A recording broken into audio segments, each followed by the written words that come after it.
नहमदु नसल्ली अला रसूलिल करीम अम्मा बाद फ़ाउज़ु बिल्लाहि मिनश शैतानिर रजीम बिस्मिल्लाहिर रहमानिर रहीम।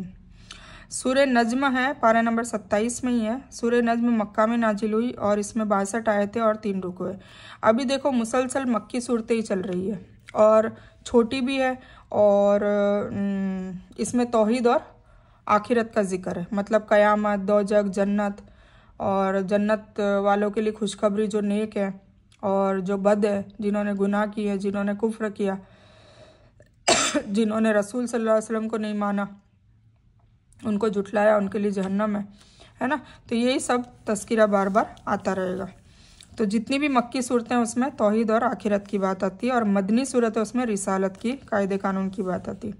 तो अल्लाह के नाम से शुरू करता हूँ जो बड़ा मेहरबान निहायत रहम करने वाला है। कसम है सितारे की जब वे गिरे। नज़म का मतलब होता है सितारा, तारा, ठीक है। तो कसम है सितारे की जब वे गिरे कि तुम्हारे साथी ने न रास्ता खोया है, न वह टेढ़े रास्ते पर है और न वह अपनी मर्जी से कोई बात कहते हैं। वह तो केवल वही है जो नाजिल की जाती है। उसे पूरी ताकत वाले फरिश्ते ने सिखाया है। कौन? जिब्रील अलैहिस्सलाम, फरिश्तों के सरदार, जो ताकतवर है। फिर वह सीधा खड़ा हो गया और वह उच्च आकाश के किनारों पर था। फिर करीब हुआ और उतर आया तो वह 2 कमान के बराबर दूरी पर रह गया, बल्कि उससे भी कम। तो उसने अल्लाह के बंदे को पैगाम पहुंचाया जो भी पहुंचाया। दिल ने झूठ नहीं कहा जिसे रसूल ने देखा सल्लल्लाहु अलैहि वसल्लम। यह पहली सूरह है जिसको रसूलुल्लाह सल्लल्लाहु अलैहि वसल्लम ने काफिरों के मजमे में सुनाया था, ठीक है, डायरेक्ट काफिरों को सुनाया था। इसके बाद जितने लोग आपके पीछे थे सब ने सजदा किया सिवाय उमैया बिन खलफ के। उसने अपनी मुट्ठी में मिट्टी लेकर उस पर सजदा किया। आखिर में वह कुफ्र ही की दिशा में, मतलब हालत में मारा गया। कुछ मुफस्सिरों ने तारे से सुरैया मतलब कृतिक का नक्षत्र मुराद लिया है और कुछ ने जोहरा का तारा लिया है और कुछ ने आम तारा, नॉर्मल तारा लिया है। अब इसमें हमें बहस नहीं करनी है, वल्लाहु आलम। इससे मुराद जिब्रील फरिश्ता है, जो कहा है ना कि ताकत वाले फरिश्ते ने सिखाया। जिब्रील अलैहिस्सलाम है जो बलवान और बहुत ज़्यादा ताकत वाले हैं और पैगंबर पर वही लाने और उससे शिक्षा देने वाले यही फरिश्ते हैं। और कुछ ने तर्जुमा किया है कि 2 हाथों के बराबर यह नबी सल्लल्लाहु अलैहि वसल्लम और जिब्रील अलैहिस्सलाम की आपस में कुर्बत का बयान है। अल्लाह ताला और नबी सल्लल्लाहु अलैहि वसल्लम के करीब होने का बयान नहीं है, जैसा कि कुछ लोग यकीन दिलाते हैं। यह मेराज की रात में जब जिब्रील अलैहिस्सलाम को असली रूप में हुजूर पाक सल्लल्लाहु अलैहि वसल्लम ने देखा है उसका बयान है। यह सिदरतुल मुंतहा एक बेरी का पेड़ है जो 6ठे या 7वें आकाश पर है और यह आखिरी हद है। उससे ऊपर कोई फरिश्ता नहीं जा सकता। फरिश्ते अल्लाह का हुक्म भी यहीं से हासिल करते हैं, ठीक है ना। जब मेराज की रात में जैसे जिब्रील अलैहिस्सलाम बुराक पे हुजूर पाक सल्लल्लाहु अलैहि वसल्लम के साथ गए थे तो सिदरतुल मुंतहा जहाँ हद थी वहाँ पर वो रुक गए थे। फिर कहा था कि इससे आगे मुझे जाने की इजाज़त नहीं है। तो ये उसी की बात हो रही है। तो क्या लिखा है कि क्या तुम झगड़ा करते हो उस पर जो पैगंबर देखते हैं, मतलब इस पे भी तो कई सारी बहसें होती है ना। उसे तो एक बार और भी देखा था सिदरतुल मुंतहा के करीब, उसके करीब जन्नतुल मावा है, ठीक है ना। जन्नतुल मावा भी मैंने नाम लिया था ना कि जन्नतुल मावा, जन्नतुल बकी, अलग अलग जन्नत है। तो सिदरतुल मुंतहा जबकि सिदरा को छिपाए लेती है वह चीज़ जो उस पर छा रही थी। तो न तो नज़र बहकी न सीमा हद से बड़ी। यकीनन उसने अपने रब की बड़ी बड़ी निशानियों में से कुछ निशानियां देख ली। क्या तुमने लात और उज्जा को देखा और तीसरे आखिरी मनात को, मतलब वो लोग लात और उज्जा को की पूजा किया करते थे कुफारे मक्का, और मनात की। तो अल्लाह ताला कह रहा है क्या तुमने लात और उज्जा को देखा है या मनात को देखा है? क्या तुम्हारे लिए पुत्र और अल्लाह के लिए पुत्रियां हैं? यह तो अब बड़ी नाइंसाफ़ी का बंटवारा है। असल में ये केवल नाम है जो तुमने और तुम्हारे बाप दादा ने उनके रख लिए हैं। अल्लाह ने उनका कोई सबूत नहीं उतारा। ये लोग तो केवल अटकल और अपनी ख्वाहिशात के पीछे पड़े हुए हैं और बेशक उनके रब की तरफ से उनके पास हिदायत आ चुकी है। क्या हर इंसान जो तमन्ना करे उसे हासिल है? अल्लाह ही के लिए है यह लोक और आखिरत। और बहुत से फरिश्ते आकाशों में हैं जिनकी सिफारिश कोई लाभ नहीं दे सकती। लेकिन यह दूसरी बात है कि अल्लाह ताला अपनी इच्छा से और अपनी खुशी से जिसे चाहे इजाज़त दे दे। जन्नतुल मावा इसलिए कहते हैं कि आदम अलैहिस्सलाम का आवास और निवास यही था। कुछ कहते हैं कि रूहें यहीं आकर जमा होती है। फिर यह मुशरिकीन के फटकारने के लिए कहा जा रहा है कि अल्लाह तो वह है जिसे जिब्रील अलैहिस्सलाम जैसे महान फरिश्तों को पैदा किया है। मोहम्मद रसूलुल्लाह सल्लल्लाहु अलैहि वसल्लम जैसे उसके रसूल हैं जिन्हें उसने आकाशों पर बुलाकर अपनी बड़ी बड़ी निशानियों को भी दिखा दिया और उन पर वही भी उतारता है। क्या तुम जिन माबूदों की इबादत करते हो उनमें भी यह और इस तरह के कोई गुण है, कोई सिफत है? ये चीज़ें बताई जा रही है। फिर यानी फरिश्ते जो अल्लाह के करीबी मखलूक है, उनको भी सिफारिश का हक केवल उन्हीं लोगों के लिए होगा जिनके लिए अल्लाह पसंद करेगा। जब यह बात है तो फिर यह पत्थर की मूर्तियां कैसे सिफारिश कर सकेगी जिनके तुम उम्मीद लगाए बैठे हो? फिर अल्लाह ताला मुशरिकों के लिए किसी की सिफारिश करने को हक ही कहाँ देगा, जबकि शिर्क उसके यहाँ माफ़ होने वाला है ही नहीं, जिससे कभी वह कभी भी माफ़ नहीं करेगा ना। शिर्क जो है वो कभी माफ़ नहीं किया जाएगा। बाकी समंदर से के झाग के बराबर भी गुनाह लेकर जाएंगे और अगर जीते जी मरने से पहले तौबा कर ली होगी, अल्लाह से रुजू कर लिया होगा, माफ़ी मांग ली होगी और नेक काम किए होंगे, नेक कामों में दौड़ लगाई होगी, तो इंशाअल्लाह अल्लाह ताला माफ़ कर देगा। बेशक जो लोग आखिरत पर ईमान नहीं रखते वे फरिश्तों को देवियों का नाम दे देते हैं, मतलब उन्हें औरत कहते हैं, नाउजुबिल्लाह। अगरचे उन्हें इसका कोई इल्म नहीं है, वे केवल अपने गुमान के पीछे पड़े हुए हैं और बेशक वहम और सच के सामने कुछ काम नहीं देता। तो आप उससे मुंह मोड़ लें जो हमारी याद से मुख मोड़े और जिनका मकसद केवल दुनियावी जीवन के अलावा कुछ न हो। यही उनके इल्म की हद है।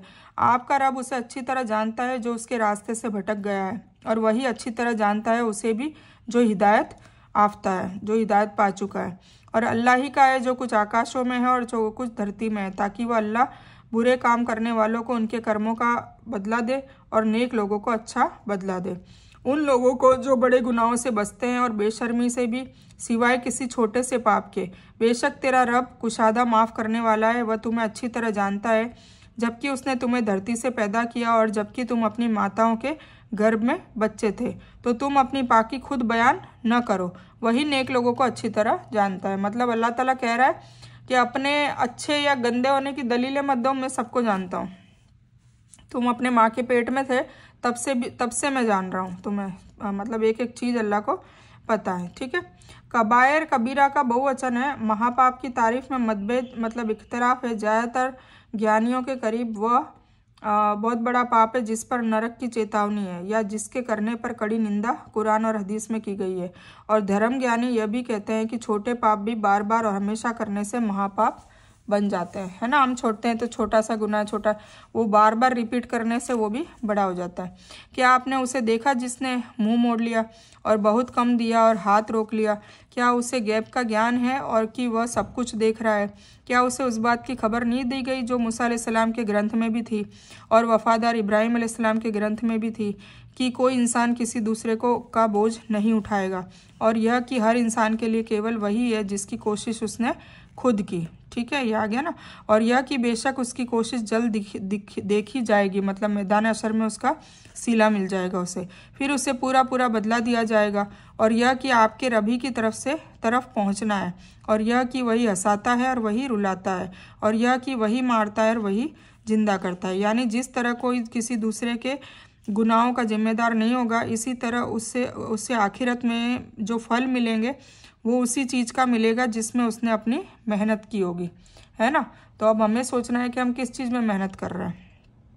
यानी उसने दुनिया में अच्छा या बुरा जो भी कुछ किया होगा, छिपा या खुले तौर से, क़यामत के दिन वो सारा सामने आगे आ जाएगा और उस पर उसे पूरा पूरा बदला दिया जाएगा।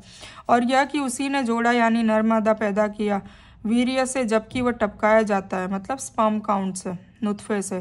और यह कि दोबारा जिंदा करना उसी की जिम्मेदारी है। और यह कि वही धनवान बनाता है और धन देता है।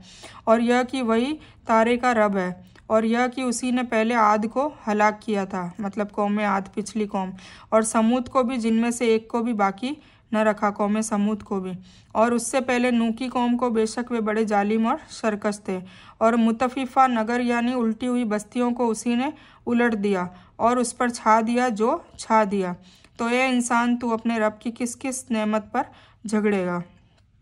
यह नबी डराने वाले हैं पहले डराने वालों में से। आने वाली घड़ी करीब आ गई है, मतलब क़यामत का बहुत कम वक्त रह गया है। अल्लाह के सिवाय उसका मुकर्रर समय पर खोल दिखाने वाला दूसरा कोई नहीं है, मतलब फिक्स टाइम कोई नहीं बता सकता है, सिर्फ अल्लाह जानता है, पर वो करीब है क्योंकि हम आखिरी उम्मत है। तो क्या तुम इस बात पर ताज्जुब करते हो और हंस रहे हो, रोते नहीं? तुम खेल रहे हो। अब अल्लाह के सामने सजदे करो, नतमस्तक हो जाओ और उसी की इबादत करो। है ना, अल्लाह बार बार याद दहानी करा रहे हैं कि क़यामत नज़दीक है। इतना सब सुनने के बाद भी तुम्हें हंसी आ रही है, हंसी ठिठोले कर रहे हो, तुम रोते नहीं हो, मतलब हंसी मजाक अभी भी हो रहा है, और तुम खेल रहे हो, मतलब इस आयतों का तुम्हें तवज्जो नहीं हो रही है। ये अल्लाह ताला कह रहा है।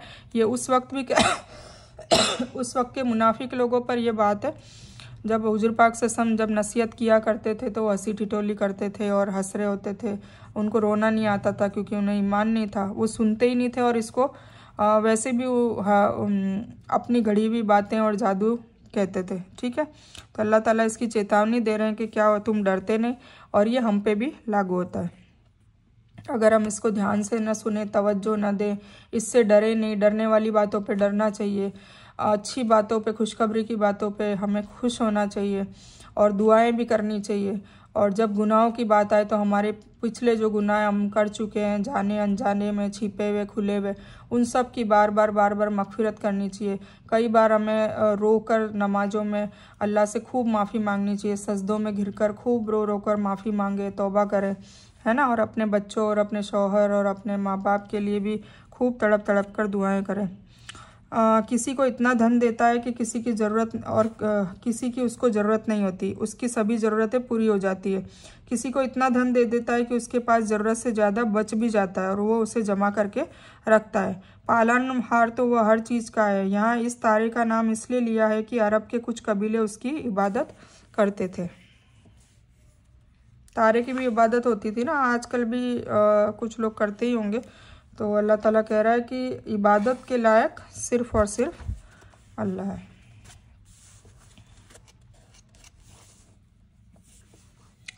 तो इस बयान में मैं कुछ भी दीन की अच्छी और हक बात आई है तो सिर्फ़ और सिर्फ अल्लाह की तरफ से, और बुरी या गलत बात जो गलती से या जज्बात में आकर मेरे मुंह से कुछ भी गलत वर्ड या कोई बात निकल गई हो तो मेरी तरफ से।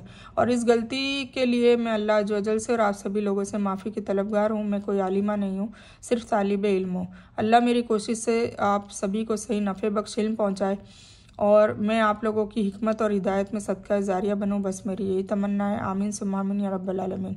रब्बना आतीना मिन लदुनका रहमतन व हय्यि लना मिन अमरिना रशदा।